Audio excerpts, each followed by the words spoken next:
Joining us now, Symone Sanders Townsend, former chief spokesperson for Vice President Kamala Harris and co-host of MSNBC's The Weekend. Symone, if the party's former VP nominee... That was interesting, Chris. Is that what we're going to call it? Interesting? Yeah, I mean, it's a tough question, but the fact that it is a tough question, isn't that a problem for Democrats? I don't think so. This is the party is not in power, meaning that they do not have the White House, they're not head of the Senate, and they don't have the House.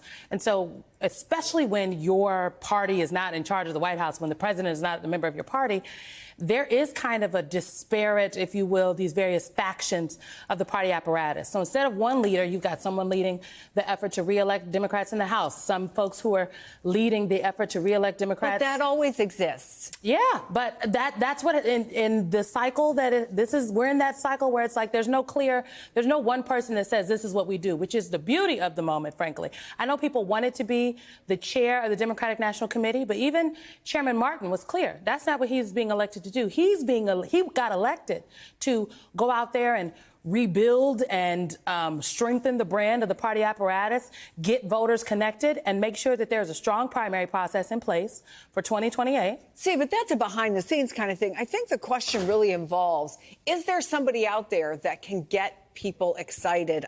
Democratic leader Hakeem Jeffries and other top lawmakers had a call to action last night. Yeah. And I want to play a little bit of that.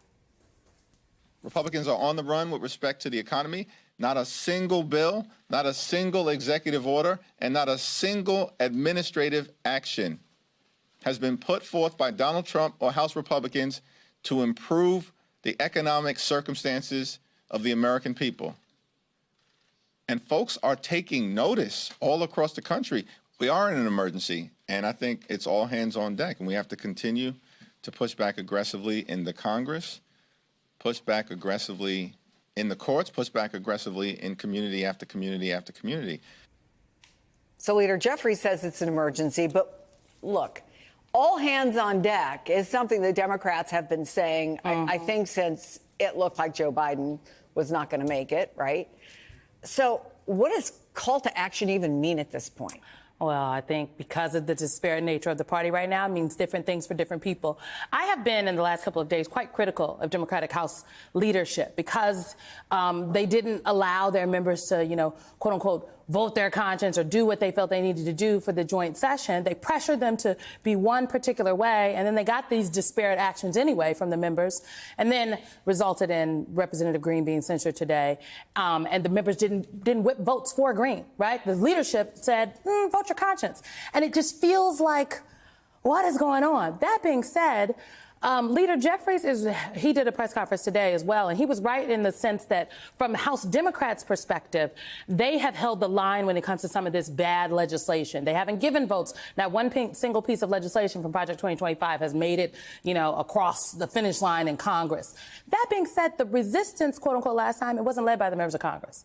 Right, the people in the streets, the folks that really whipped up the energy that created the environment that was there in 2020 specifically, in 2019, 2020, that wasn't led by elected officials. It was led by the grassroots, by the people. And I think the difference between then and now is a lot of those folks who were leading, like Black women, like a lot of these groups that were out there organizing, they've taken a step back post-election because they did leave it all on the floor, and the result was still the same. Some folks weren't being listened to. Well, so, are you suggesting that's an even bigger problem than not having a charismatic figure who seems to be emerging? I don't think we need one charismatic figure. There are lots of charismatic Democrats. Let's be very clear. A charismatic figure would be good if you're looking at electing a president next time. Well, that's what a primary process is for. At this time, before 2008, people didn't know it was going to be Barack Obama. Right, the charismatic figure that was leading hadn't necessarily emerged. He just had given a good speech. There was a lot of buzz. But he had only given a good speech. Nobody thought that he was the leader. The party at the time, the folks that knew, they coalesced behind Secretary Clinton. So I would just tell people to, quit looking for a savior. And my question is, what are the rank and file folks going to do? Or if people really feel like it's a five-alarm fire, which frankly I believe that it is, you have the executive branch trampling on the co-equal branch of government that is the legislative and potentially the judiciary. What are people going to do? Are you going to allow them to literally dismantle our democracy from the inside out without so much as a march outside the White House? No. So the people do need to be willing to stand up and then not just hold Republicans accountable, but their Democratic representatives. If you don't like what you saw from the State of the Union, from the joint session, from your Democratic members, speak on it. Call their offices. Be outside their offices. Demand that they do more, because all of the elected officials work for us, not just the Republicans that seem to be toeing the line for the president. So I'm going to use one of the great movie lines of all time. Show me the money. Well, When there's trouble in a party, you follow the money, right? The New York Times is reporting that the largest Democratic fundraising arm, Act Blue, is facing internal chaos after at least 7 senior officials left the group. Obviously, every major candidate, the money goes through there, and a lot of minor ones, too. Liberal donors, I've been hearing from a lot of people who raise money for the Democratic Party. They're saying donors are saying, what'd you do for me last time when I gave you several $100,000? Valid $1 million, questions. right? How did Dems turn this around in time for the midterms? Because what I didn't hear you say, you know, and I think it goes part and parcel with what you're talking about with getting people activated again who are exhausted. They got to vote.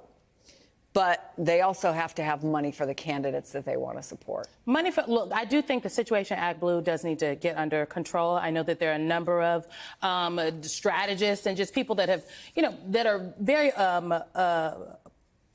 really good at fundraising and that care a lot about this particular issue, that are looking to help, because Act Blue is the way the Democrats raise money. My Republican friends, they don't raise through Act Blue. So if you're a Republican and you give money to candidates, you've never given through Act Blue unless you've ever given to a Democrat. So I do think that But they tried important. with Win Red and it didn't do so great. Right. So I do think that the situation at Act Blue needs to get under control. I believe that it will. But this is a pivotal moment. I agree with Senator Chris Murphy. The next 6 months are going to be important here.